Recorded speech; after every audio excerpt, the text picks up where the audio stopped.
the outcome was still the same.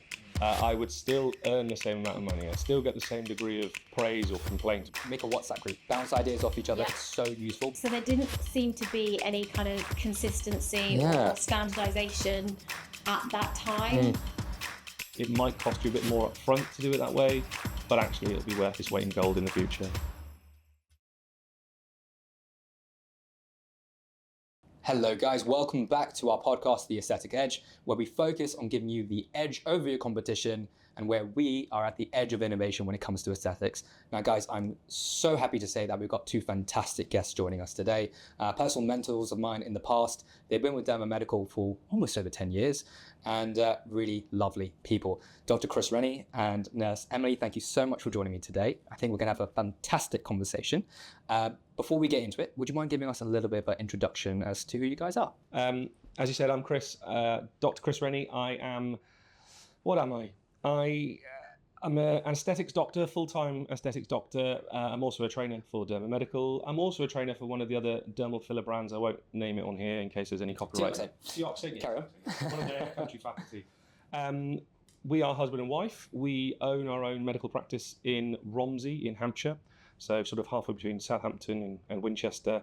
And we've been doing this medical injectable cosmetic industry, aesthetic medicine. I don't like the word aesthetic. I can't say it that easily. So I normally say cosmetic or injectable medicine. We've been doing it for about 12, 13 years. Yeah, long time. We did our training originally with AN Other training company. I'm sure we'll talk about that a little bit later on. And we will have been married for 10 years in May. So congratulations. Thank you very much. I mean, I do deserve a medal for and this is my beautiful wife, Emily.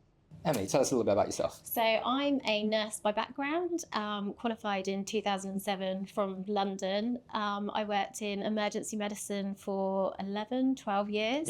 I'm a nurse prescriber. I've got my degree in nursing. And I'm the managing director of Romsey Medical Practice.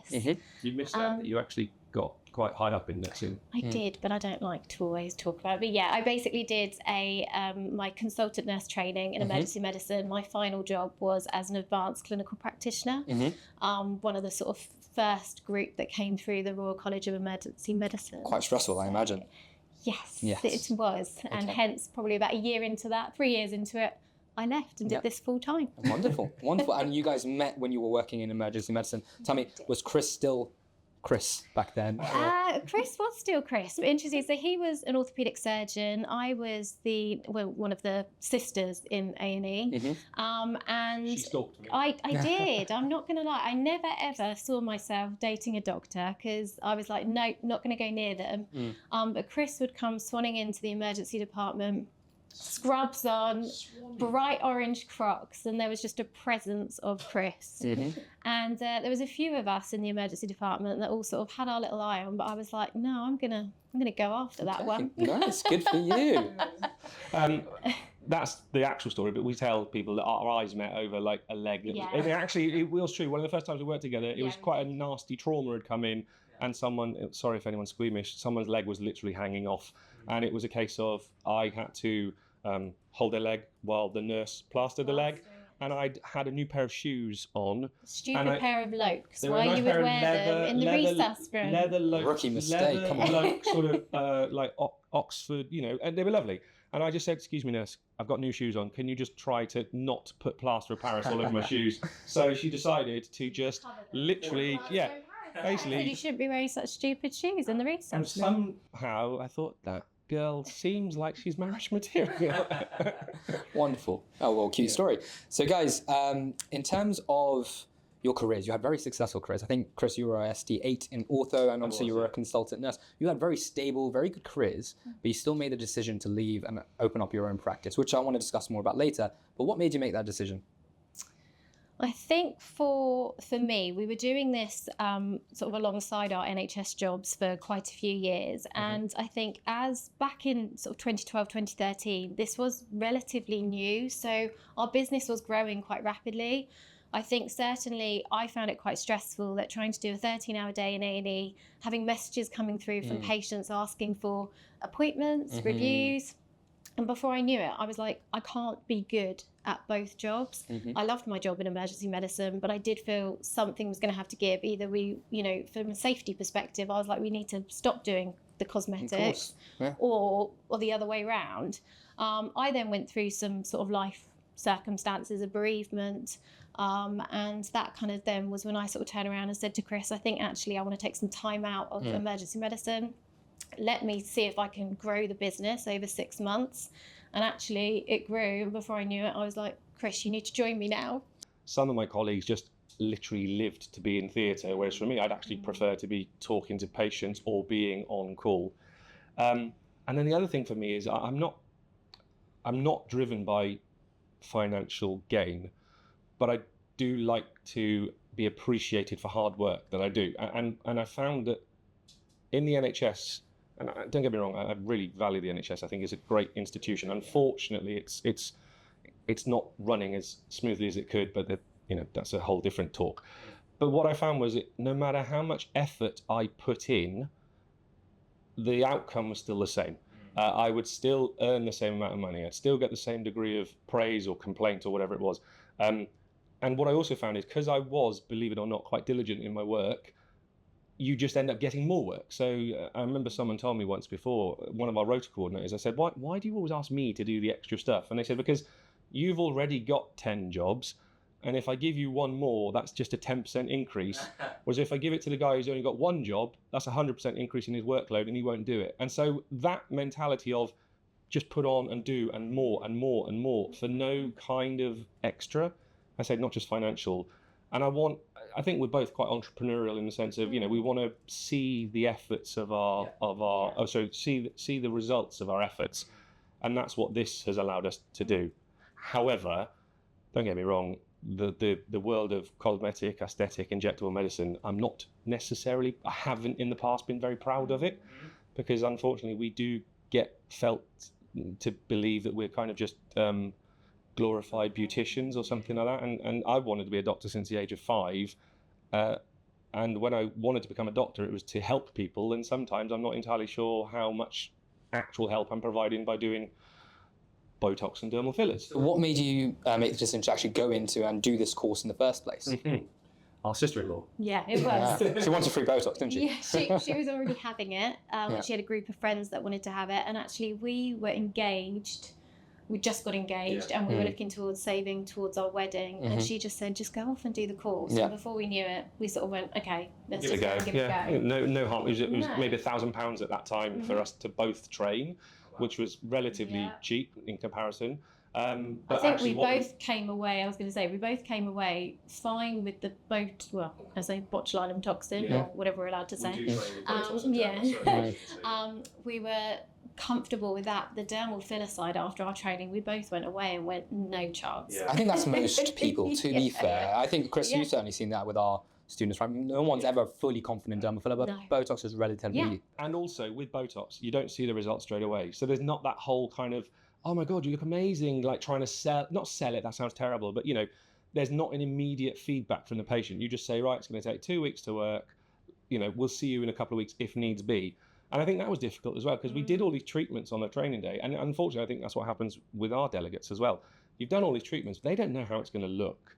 And I think, potentially, moving forward, if you were really going to set up and make your training even more of a higher level, and I know we're at a high level at Derma already. Highest. Well, absolutely. But potentially, if we brought in courses where, they then come back 2 weeks later to see their patients, to see how these things have worked, then they get to understand the follow-up procedure as well a little bit, because that was something that we had to learn on the job, It was. I think there's a lot of learning on the job. At least we had each other. And I would say that's true. We did have each other, so we always used to be able to bounce things off of each other. And I do feel, that we were at an advantage in that sense. Agree. It's very lonely when you first get started off. Absolutely. I always say all of the students, make a WhatsApp group, bounce ideas off each other. It's so useful, because when we started, I started a few years after you guys, I was completely alone. It took ages to develop that community. And I only felt like I got that when I became a trainer at Derma Medical. I know. I think we've been quite lucky in Hampshire that we have got a slight connection with certain, because people have come forward to want to do their prescribing, and Chris has mentored them through that. And that has meant that they then feel comfortable to come forward because they've worked at our practice. So I think we've done our best to try and Yeah. sort of help, support. However, though, when we started, we definitely were comparing ourselves Yeah, to you other do. people. We all do. You do. And you do that Yes. even to this day. Yeah. You'll go on Instagram. Instagram is a great tool. Obviously, we'll Yeah. use it in order to grow our business, but I do think it's a tool to just create jealousy Oh, absolutely. and competition. We have handed it off a little bit now. We try to I don't not. want to look at. I don't Yeah. want to see it. Yeah. I don't want to. Yeah. So, guys, one of the main reasons I wanted to get you two specifically onto this podcast is because you have such a wealth of experience in the world of medicine and all the different specialities you've gone into. Now, Rumsey practice, as I understand it, involves multiple different disciplinaries. I've actually had to write them down. Aesthetics, GP, derm, physio, gynae, nutrition, oculoplastic, so a lot of different things. Now, you guys obviously started off with aesthetics. What made you make the decision that you wanted to expand into all of these other different specialties? So it was COVID, wasn't it? Yeah, mainly around COVID time. Obviously, we had to shut down like everyone else. And I think as a husband and wife, your business closing, seeing that there's no income coming in. That must have been terrifying. We weren't in the NHS when Yeah. COVID happened, so we were seeing, people getting furloughed left, right, and centre, seeing people in the NHS still earning. Yeah. We had nothing. No. Fortunately, I went off the vaccine. you did actually, yeah. But fortunately, my did. wife is such a control freak that she controls all of our finances. And people laugh about, why do you need so much money in your bank? And I say so much money, we haven't got loads of money, but like, why don't you? How much exactly? No, yeah. Why do you need that? And she always says, in case of a rainy day. And even our accountant is like, how much rain are you expecting? Sure enough, when COVID happened, because Emily is very frugal and very, not tight, that's the wrong word, but very sensible with money. If it was down to me, we'd have gold injecting chairs and we'd have all sorts. But actually, because of that, it set us through COVID. But also at the time, we were having business coaching, weren't we? Yes, we were. Because all of our education has been in medicine and nursing. Of course, they don't teach you anything about about this. No. This is why I think business booster course that we run is so helpful Absolutely. because you're not taught any of it. I feel No. like picking up the skills. It's because it's medical. It's all stuff we've done before. Yeah. It's like learning to do bloods. It's not that different from doing aesthetics. But actually, how do you open a limited company? How does VAT work? Well, I think all of a All of this sudden is difficult. you do become like an accountant, Yeah. HR. I've been the receptionist, the manager, Marketing, the injector, cleaner. the marketer, the cleaner. You do suddenly, and we're not taught that. And as because- nurses, you're not taught it as Because we doctors, knew it's- we didn't have that background, we're not scared of asking for help. And so if we know we're not expert or have the knowledge in that, so we have an external marketing person who helps with our marketing. We have we have had external business coaches. And one of the things that they pointed out to us was that our business was based on one pillar only, which was cosmetic, injectable, aesthetic medicine. And in order to maybe future-proof yourself, you might want to build your business on multiple pillars. That will run regardless of what happens. Yeah. So at that time, during COVID, we got our CQC registration. Yes, we do. So that if there was to be another lockdown, potentially we could continue to do some CQC regulated activity. But also we then started to look to expand the repertoire and the offerings that we have. But also, I think in COVID, we both sat down, and the biggest question to you was, you just said, I'm just not proud of this. Because immediately after COVID, everyone seemed to open up clinics. It seemed to be a massive influx of people doing this. Yeah. And we were just sitting there going, how can we set ourselves apart? What is it actually we could sit and go, we're proud of? And that is medicine. And if you remember, there was a question, we had that meeting with those business coaches, and they said to us, in 5 years, where would you like to be? Yeah. And at that time, we said we'd like to have a practice where there's multiple medical specialties, and it's something that we can say it's medical, we're really proud of it. And the question came, why 5 years? That was literally what they said. It was. Why 5 years? And we were like, and we sort of went, well, why 5 years? So at that point, we then set the wheels in motion to try and expand. So we already had a premises. We already had a premises. We opened our first practice premises in 2019. Obviously, COVID lockdowns. So September 2019 when we took the 10-year lease on that premises.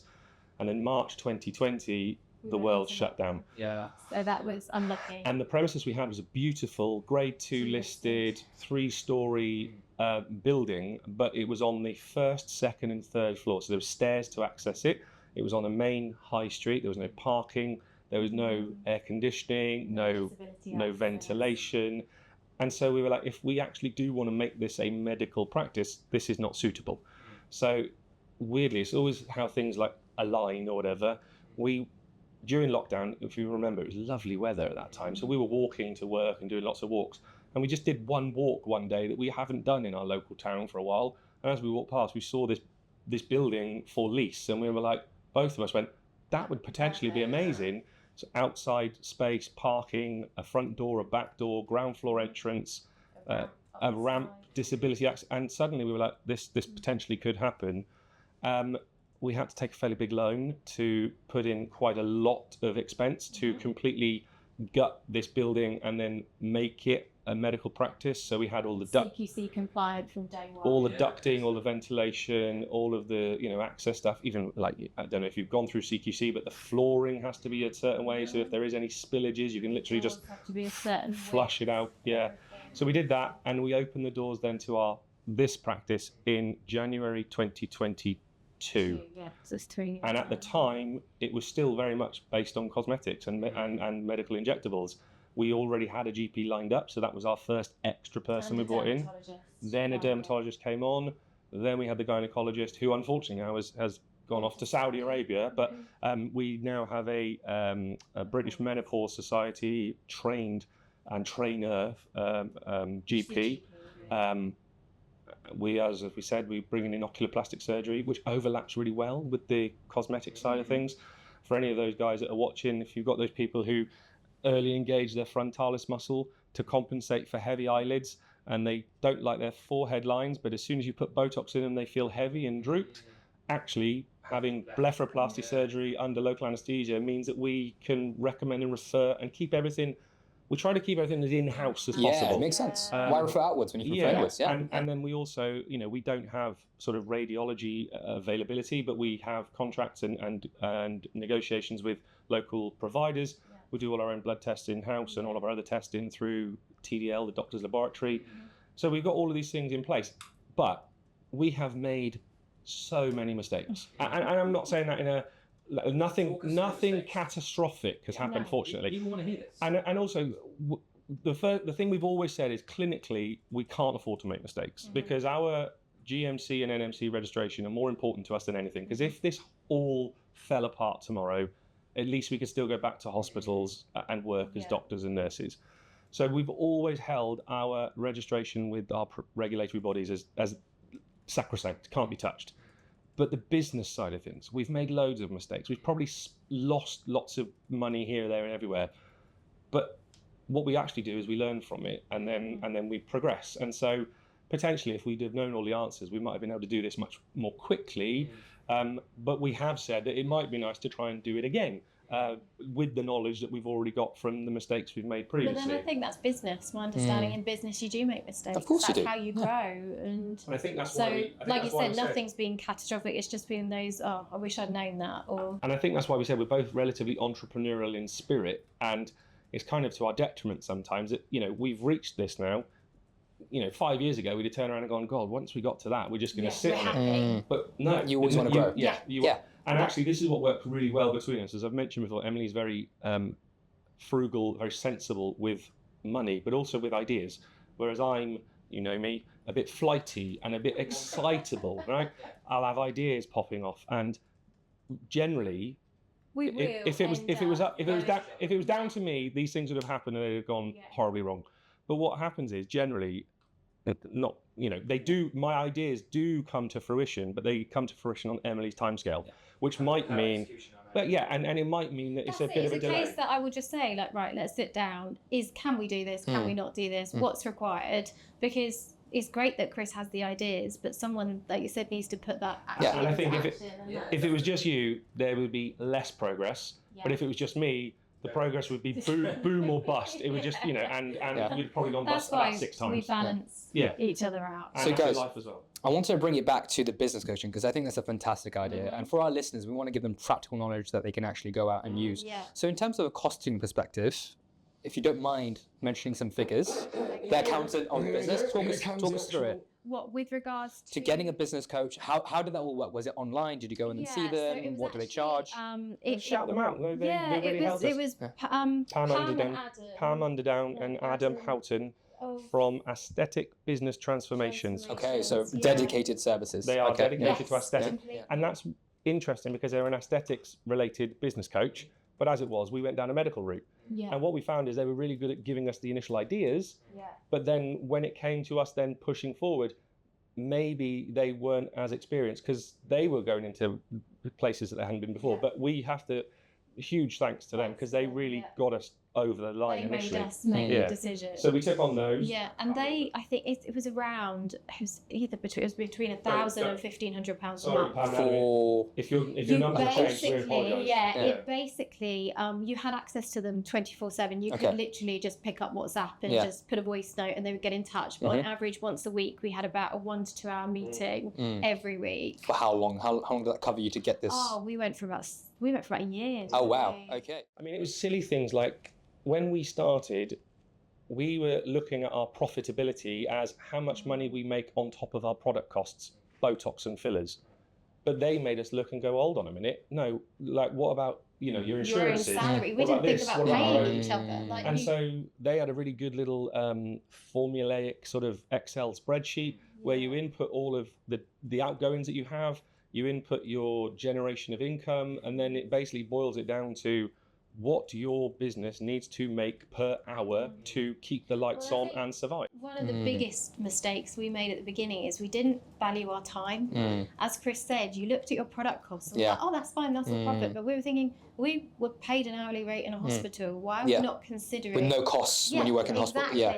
And I really think more people you speak to, they don't think about that when they start to take on these things. Yeah. You've got to pay no one thinks about that sort of stuff. No, you're just thinking about the basics. You're thinking about doing, but no one's ever thinking about how much it costs to do all these things. And initially it was just pocket money. So when it was just initially pocket money alongside our NHS careers, it was fine.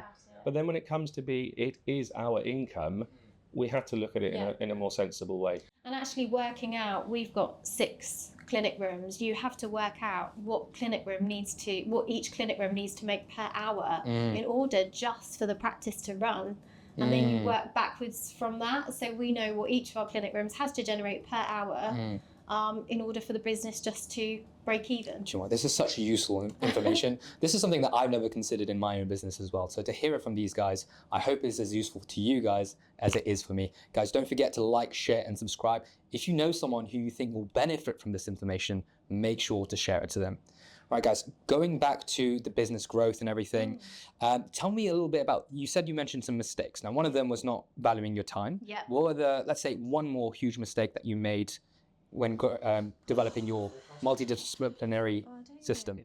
I tell you one thing, that recruitment's hard. Another thing though that definitely we should have done earlier was streamlining our communication channels.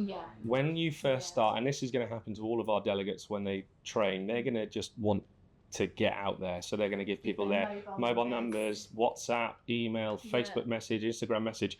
It gets overwhelming. And so... And messy. And then things get missed and what have you. And then when it comes to, let's say, for instance, there was a query or even a complaint or a GDPR sort of issue, suddenly it's all over the place. So one of the things we did probably later than we should have done was actually streamline our communication so that we've now got automated messages on our WhatsApp, on our Instagram, direct message, Facebook. We don't have a mobile other than an emergency contact now. And so what we say is all communications is either via telephone, and it's a VoIP sort of internet telephone system with call recording, so we can always get back to it, or it's email. And if it's email, then we've got a trail and an audit trail, and actually that's probably saved us in so much time. And if you do have any difficulties with patients or with providers or anything like that, to be able to go back and refer to it in a nice, easy presented area I think that's helped us massively. I think what's difficult is when you start out, you can't obviously afford to have these things, which is why you give out your mobile number. That's biggest regret. Yes. Never give out a mobile number. No. Even just having a work phone. Have a work phone. Yeah, and that's what I've done. That would be my biggest advice. Anyone that goes off on a training course, just get a work mobile number that and you it feels like a waste. turn off, and you can. When you start off, you're like, why am I getting a work number? I don't have that many patients. But you start with these good habits now. Then they'll continue forever. And this was the mistake we made. Another thing I think they that had might be too much useful, access to us. Following on from that a little bit, is buddying up maybe with someone else, because you might want to go on holiday. You might be going to a wedding, and you might be uncontactable. You don't want to be contacted. But if you've got a patient who is struggling, not just to, I want my next Botox appointment, that's not an emergency, but like if there is something going on, it maybe having a buddy up system so that, you know, they can cover you, you can cover them, and, you know, that makes you feel a lot more reassured. Other business thing that has been a bit is forecasting. Because of the current climate and all sorts of that, in cosmetic and aesthetic medicine, to be able to forecast is quite difficult. You know, historically it used to be that you'd have a really busy period in the run up to Christmas, and that would start, and that would start from about October right the way up to December, and then you knew that January was always going to be quiet, and then you always knew that August was always going to be quiet because everyone was on summer holidays. So you could almost predict the times when you could like boom or bust, but it's not reliable. So to be able to like forecast and then actually sort of say, this is what we're likely to be doing, this is what we're not going to be doing.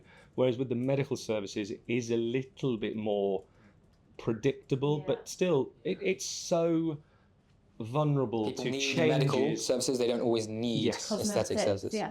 So guys, whenever Chris and I, obviously I met Emily for the first time today, but whenever Chris and I get in a room together, we talk for hours, and we talk about business, aesthetics. I've got the nod from my producer that we need to speed up things, but one thing I really wanted to get in, one thing I really wanted to get in before we finish off today is that you mentioned that you did another course. Now this course was done about, what was it, 12, 13 years ago? Walk me through what that course was like and how was it different from Derma Medical today? We won't say. No. Yeah, I think that's fair. I think the biggest thing about that course, you had your lectures, like Chris and I were in the theory part was together in the morning. I think the biggest challenge we had with that course in the afternoon, we were all separated, nurses in one group, dentists in another group, doctors in another group. Really? I think then the nurses were taught by a nurse, the dentists were taught by a dentist, and the doctors were taught by a doctor. And when Chris and I came out of that training, I turned around and was like, oh, did you learn this? And what did you think of that? And Chris was like, that's not what I was taught. I was told not to do that. Yeah, and then we both came out going, how can we now go and inject people's faces when I don't know what's wrong, right, and you don't? So there didn't seem to be any kind of consistency or standardization at that time. But they were one of the only providers of training at the time. Of course, you don't have much choice. And I think that's why when we started, we were more comfortable with Botox because, as we said, it's simple, it's numbers, it's landmarks. But with fillers, we both felt very, very vulnerable. And so we'd worked initially for maybe a year or two just doing Botox and maybe some very simple fillers. And then you came to Derma. Then I came to do a Derma course. And I came on a course to do Derma Medical as a delegate and was blown away by the fact that there is this blueprint, this playbook, this kind of, you know, what gets taught in London, gets taught in Birmingham, gets taught in Australia, gets taught in Dallas, gets taught in Miami. Obviously, there are a couple of nuances depending on where you are based on that country's requirements. But the landmarks, the techniques, the predictability was something that could be done to produce reliable, repeatable, satisfactory, but most of all, safe results. It's a little bit like your driving test. You get taught to put your hands at 10 and 2, you get taught to mirror signal maneuver. Once you've then passed your test, you then develop your own patterns and habits. That's what Derma provided us and I say us, me, because Emily actually never, admission, Emily's actually never done a Derma medical training course because I'm a trainer, so I can basically share it with her. But those blueprints, even with the level of experience and knowledge that we have now, they are still our standard. They're still our standard. You know, we start that, and then if we need to change it, we change it off of that baseline. And that's what's so useful about Derma Medical. But also all our injectors in our practice, because there's 4 of us now, we all have the same. Chris makes sure any new injector that comes into the practice, we all have to be doing. You do it the Derma way. Exactly. And also what I love about it is that was that first course, but then I came and did more courses. And so just like with delegates now, Derma is with you every step of the way. So if you want to progress into non-surgical rhinoplasty, if you want to learn how to use a microcannula, if you want to do an artistic facial transformation, as you progress through your career, you literally can learn the Derma way. There's always something more to learn. Absolutely. And you said, we're launching new courses now. With Claire, talk about BDD coming up, which I think is a really important topic at the moment. Skin rejuvenation, we've done relatively recently. The business one will be brilliant. Yeah. very Yeah. helpful. Yeah. I think that could almost be like a course, as in like a Multi-day course. a module Right course. now it's just 8 hours, Yeah, but actually that's not absolutely. enough. I As you know. guys have seen, Yeah. you need Yeah. several hours with your Yeah. business. You can have 8 hours on search engine optimization or something like that, which I still don't necessarily know. I offload that to other people as well because I don't know it. I could sit and try and learn it, but our time is better Yeah, spent exactly. elsewhere.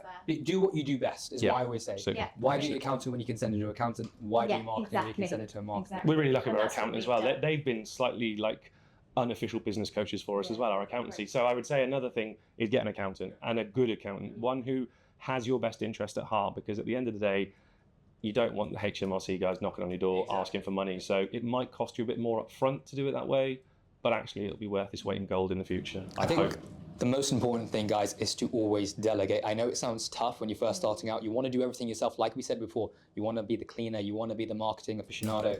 You I want to don't be the want to be injector. the cleaner. No, sorry. But yeah. you have to be. You have to be when you start off. So all I would like to say is don't forget to delegate, because your time is worth more than anything else.